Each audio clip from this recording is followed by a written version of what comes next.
guys, welcome back to my channel. As you can see from the title of the video, this is going to be my second stitch with me. I decided to come and see you in person before we get into it, just to give a few little warnings. I know I'm not a morning person. Didn't realize it would affect my stitching slash setup quite as much as it did. I bumped the camera a couple of times. Luna bumped the camera. I'm not sure how much you'll be able to see it because, again, I have sped it up. Also, I got a couple of calls. It turns out favorites ignore do not disturb, which I knew. That's why I've set them as favorites. But yeah, it's a bit of a hot mess. I don't think the angle is quite as good as last time, but it is what it is. I've got some questions to answer, so let's get into it.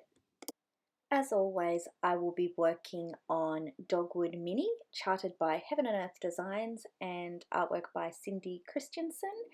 And this is where it was when we left off last time. Okay, apologies for the lighting. I thought it was okay because I could see, and well, I mean, you can see through it. Anyway, it does get a little bit better. I turn on my OT light, and anyway, as I explained, it is what it is.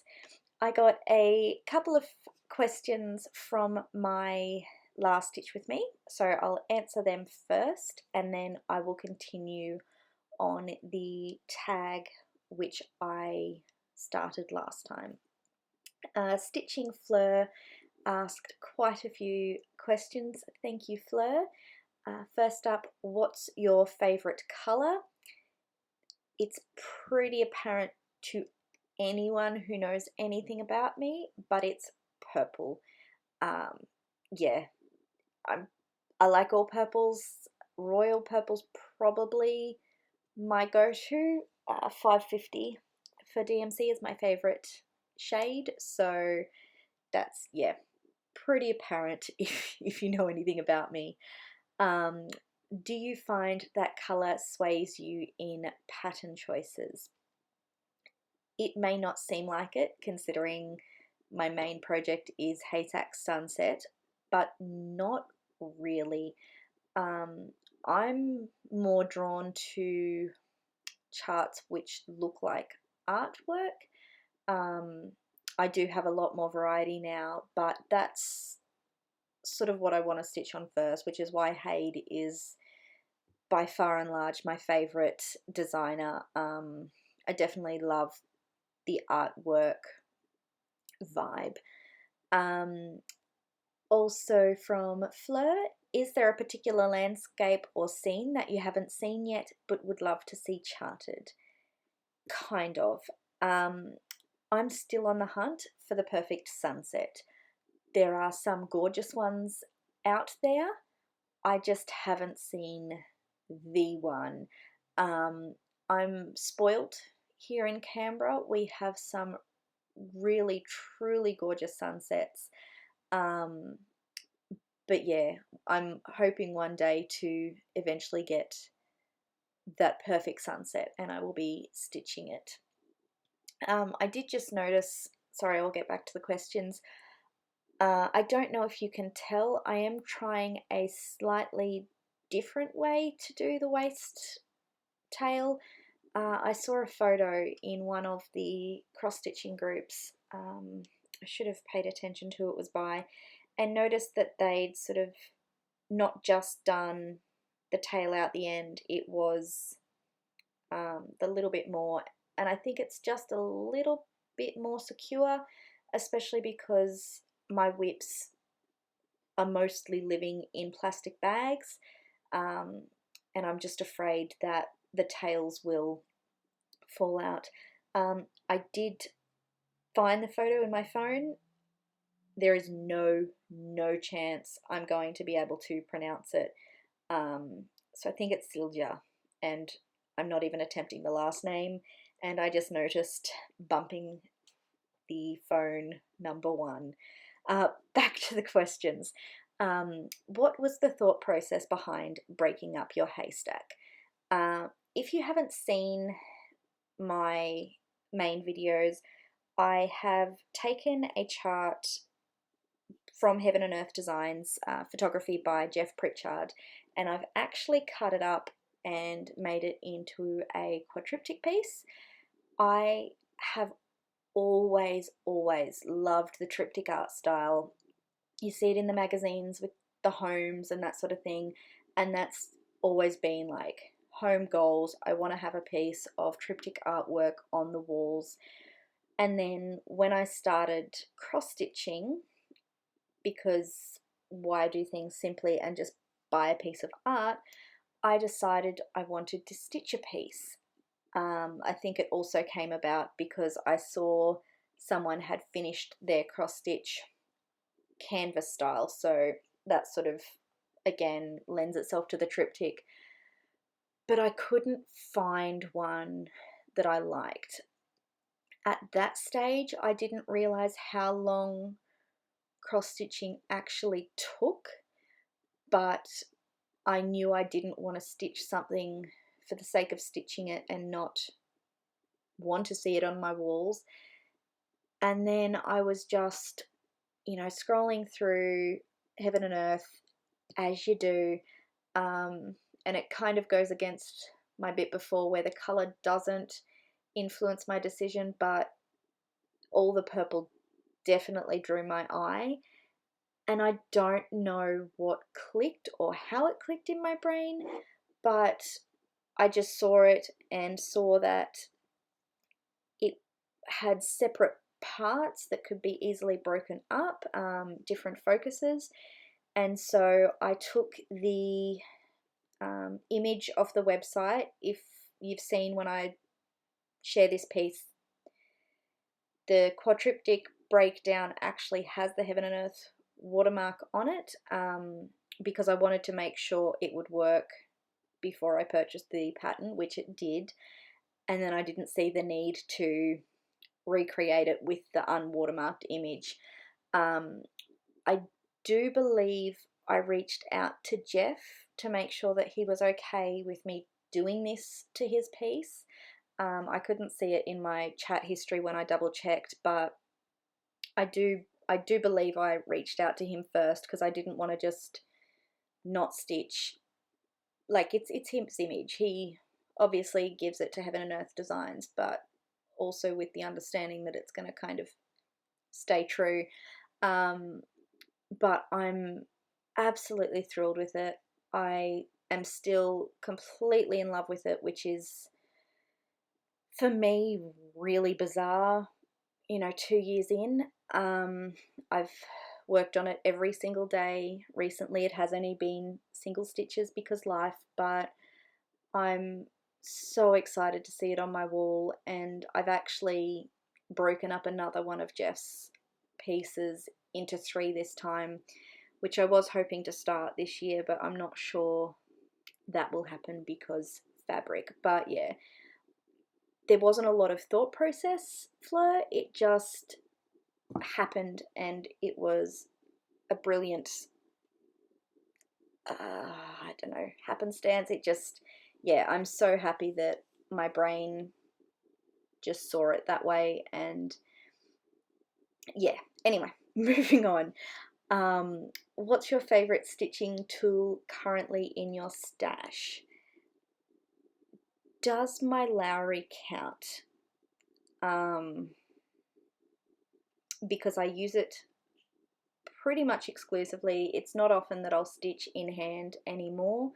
I've got 2 of the floor stands as well as the desk clamp.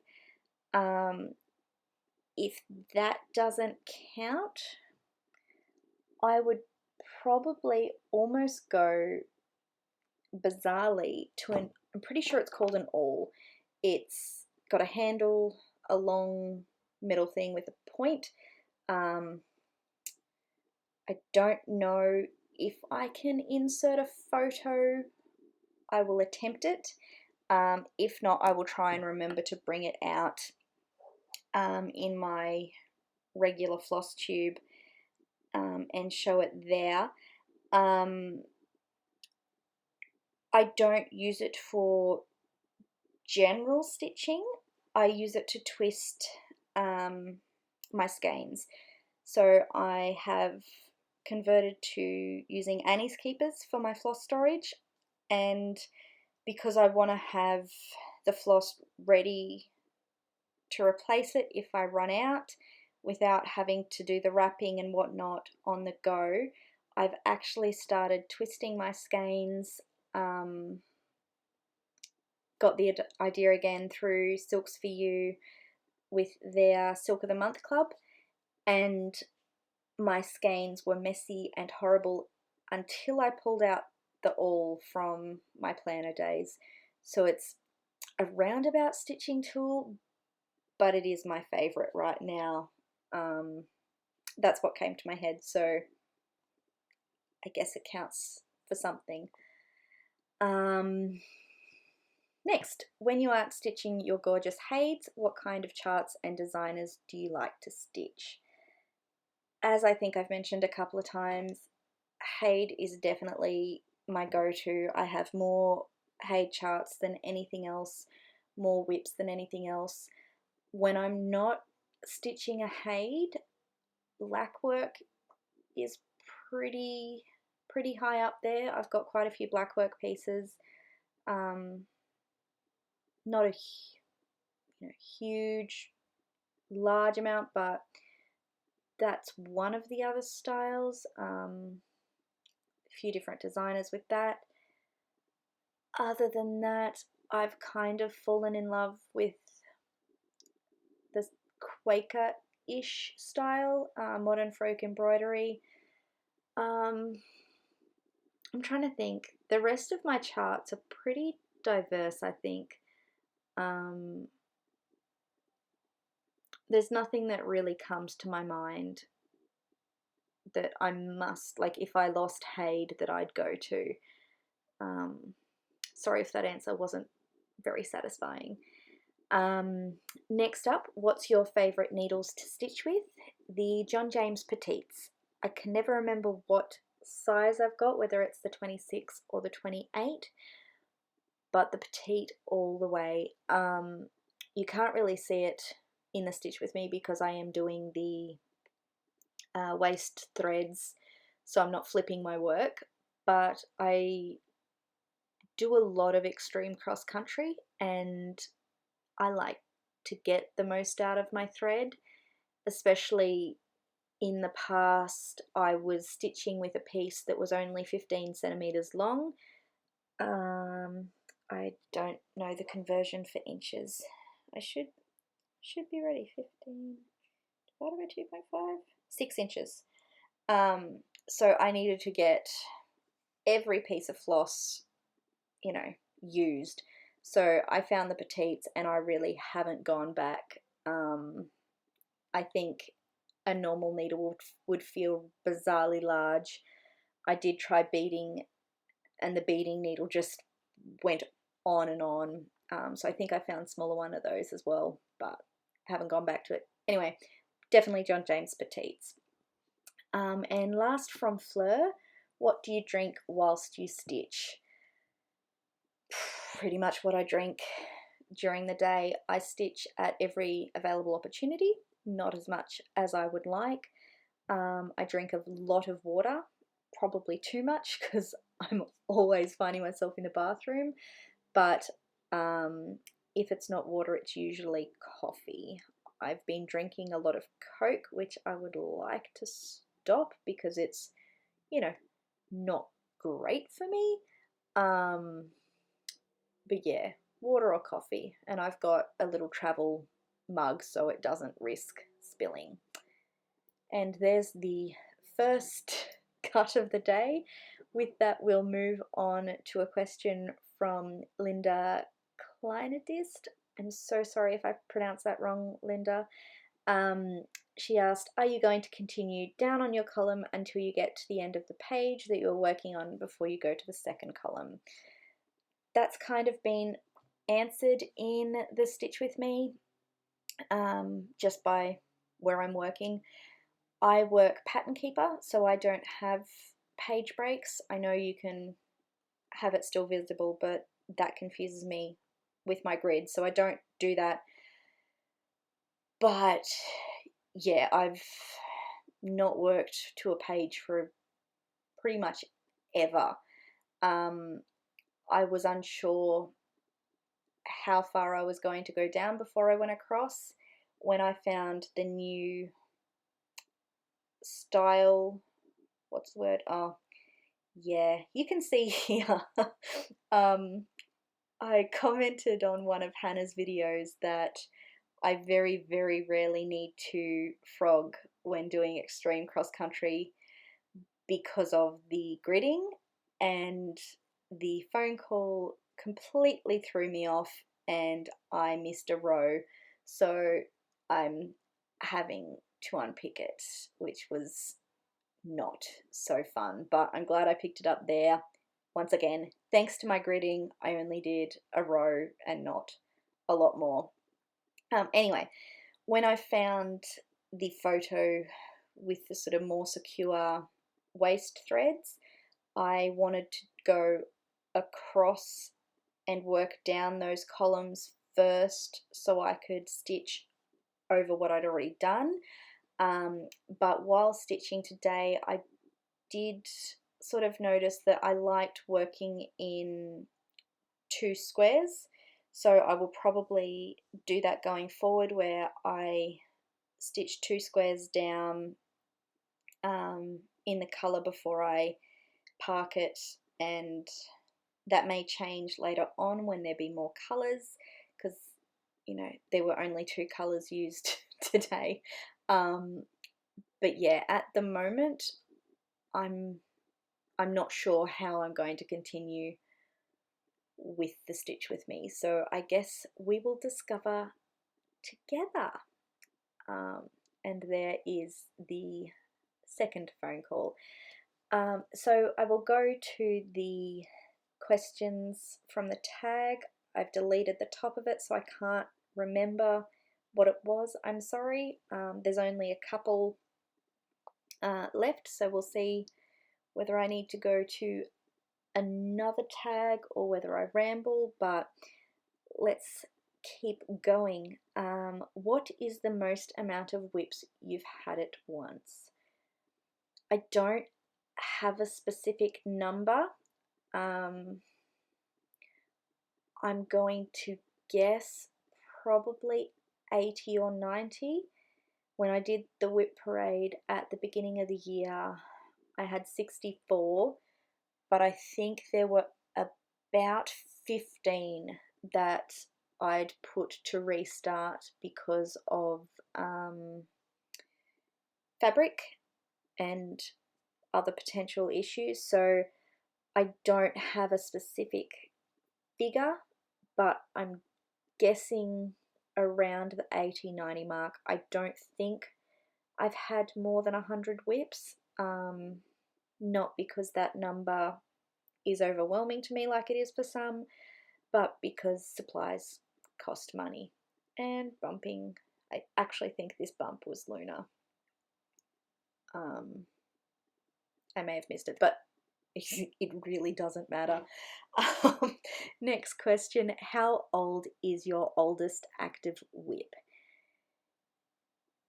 So, not that old. I did have a few that I've obviously restarted because of life. I only started stitching again seriously at the beginning of 2018. So that is the oldest one, and I think it was a February.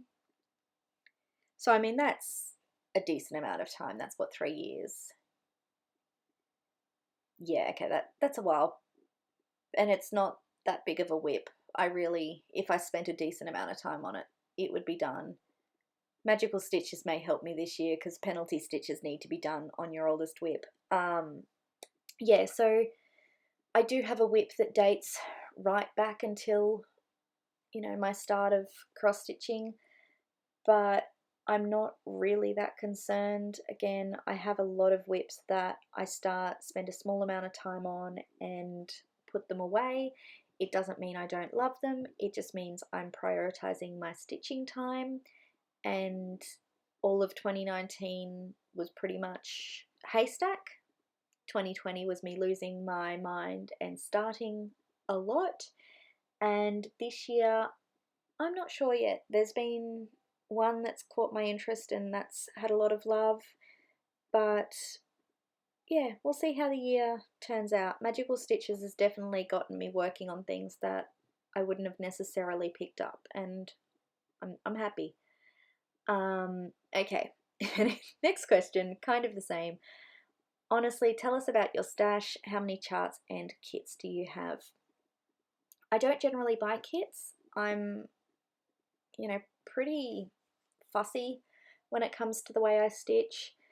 I bought 2 Caterpillar cross stitch kits last year, the sales. I have bought my first Gecko Rouge kit. There is a second Gecko Rouge which I'm planning on buying. I have a Lindy Stitches kit from Market last year, I believe. But other than that, again, Haids are my love, so I have a lot of Haid charts. I am in the process of collecting them all to do sort of a floss tube extra. My whip's in Potentia. I've got a couple of folders full of paper charts that I've sort of gotten from magazines or other ones. I couldn't even begin to guess a figure. I don't know. A lot. Like, I'm minimalist, but I've got a lot. But they all fit really nicely, so it doesn't feel like it's a lot of stuff. Next, truth. Which designers do you just not get? Samplers, kind of. No specific designers. Like, oh, see, this is a really difficult answer. It's not that I don't get them, it's just not my style. So you've got a mental blank, apparently. Clouds Factory, Satsuma Street. I can appreciate they're cute, but they're not something I would ever see displaying in my home, and I don't know anyone else who would like it. So I'm not saying never, but I don't think I would stitch either of those designs. I'm not really into the cutesy cross stitch. There are exceptions, of course, but in general. The other is samplers, mostly because I don't love alphabets in stitching. I'm okay with typography, I'm okay with words. I don't really like alphabets. I am starting to be a bit brave, and I am getting samplers and changing it to remove the alphabet, but yeah, I don't think I would really stitch a sampler as charted. Again, never say never. Next question, which designers do you absolutely adore and cannot live without? I would say Heaven and Earth Designs, but, oh, sorry, bumped again. But again, there are probably artists, well, not probably, there are designers out there that do something very similar. So if something were to happen to Heaven and Earth Designs and they were no longer in business, it wouldn't mean the end of my stitching. Apart from the fact that I do have enough Haid charts to last me at least 300 years, I think. Yeah, so I would be sad if Michelle went out of business, but I would find something else to stitch. Next question, how many hours a week do you devote to stitching? That is difficult to put a number on. I try at least an hour a day. That's not always possible. This year, again, I'm trying to force myself to take my lunch break, and that bump was me. I pulled the needle off. Sorry, I keep getting distracted by myself. Trying to force myself to have a lunch break. Obviously have time at dance, but work is a lot busier this year, and I just haven't had that time. So that answer is forever changing, but never enough is always would always be. Next question. You are on a desert island and resources are scarce. There are 4 options available to you: chocolate, coffee, Mr. Darcy, as played by Colin Firth, or stitching. You can only pick 2. Go. That's not even a contest. Coffee and stitching. I don't really like chocolate. I'm not a sweet tooth. I'll have it occasionally, but I wouldn't be sad if I could never have it again. I'm lactose intolerant, so I really can't have a lot anyway. You know, Mr. Darcy's okay, but coffee and, of course, stitching. And the last question in this tag: does your significant other really know how much you spend on your craft? Yes, he does. He will often help with the budget. Like, he bought all my Lowrys for me. Not that it's not my money too, but I am really bad at budgeting. He is really good, so he is the one who budgets and said, yes, we can afford it this time. I get play money, so I'm not having to constantly ask, because there's always something you want to stitch, right? So yes, he knows. Now we've got, again, maths is difficult. It's been a difficult week. I might see if I can find this tag, but I will probably not get too many questions through it, if any. I've been loving the Stitch With Me's from everyone, even though I am ridiculously behind on FlossTube. I'm no longer at home. I think that's where it happened. I generally don't watch YouTube out and about. I've got the data. I usually listen to podcasts, actually. And, you know, dance has gone back, so I'm there and not at home. But yeah, sorry. Okay, I found the tag. Let's see if we've got a couple, because I am too brain dead to make sense of anything that I try and waffle on about, so I won't do that to you. This is a tag that Emily from Snark and Spark sent me. She's been working through them, or through the questions on her Stitch With Me's. So let's, I guess, answer a few of them. It is completely random, not necessarily cross stitch related, but let's go. Number 1, what is your full name? Therese Jean Warner, obviously by my channel name. Oh, sorry about that, bumped my mouse. I often go by Tess. Yep, not much more to say about that. What does your name mean? I actually don't know. Let's see if we can quickly search it up. Should have been more prepared, clearly. Apparently German origin, meaning to reap, gather. Well, there you go. Harvester, and is of French origin, so it's lots of different things. Are you named after anyone? Kind of. Therese was my patron saint when I was confirmed Catholic as an adult, Therese of Lisieux. So yes, I was named after her. I'll come back to that in a couple of questions. Does your name make any interesting anagrams? Have no idea. Gonna be honest, I've never thought to try. and I don't know if I would bother trying. And this would probably be, oh, I said this last time, my last question. Let's just keep going. If you had to change your first name, what would you change it to? Therese. So Therese Jean isn't my name that I was given at birth.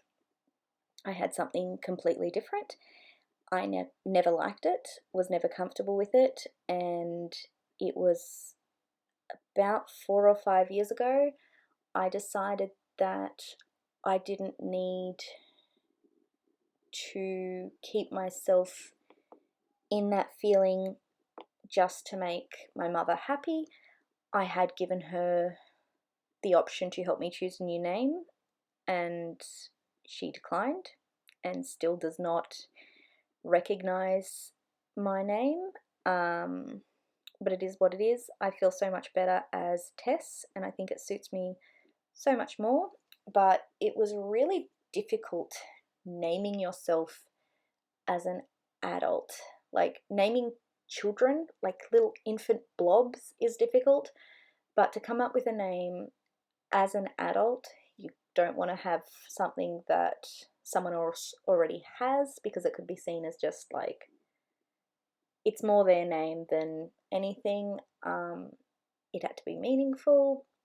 It was a long process. It was probably a good 3 or 4 years of trying to find the name before I settled on Tess. And Jean is my great-grandmother's name. For a while I thought about Jean as my first name, but it didn't feel right because that was Nina. So yeah, I kind of did change my first name, so I don't have another one because I did it. But that will definitely be the last question because we're so close to finishing. Yeah, thank you so much for spending your time with me. I got exactly 200 stitches done, and this is where we are up to. Not as much as I would have liked, but considering my mood this morning, more than I probably deserved. And just because I've been really loving Hannah's way of showing her floss tube, here is the before and after shot. So you can see I stitched 2 squares, so it's 200 stitches. Thanks everyone. Thanks for spending time with me, guys. I did try and warn you, and it turns out that maybe it wasn't just the early morning. My voiceover is just as much of a hot mess as my recording was this morning. As always, if you've got any questions, leave them below and I will answer them in my next Stitch With Me next month. Thanks. Bye guys, see you soon.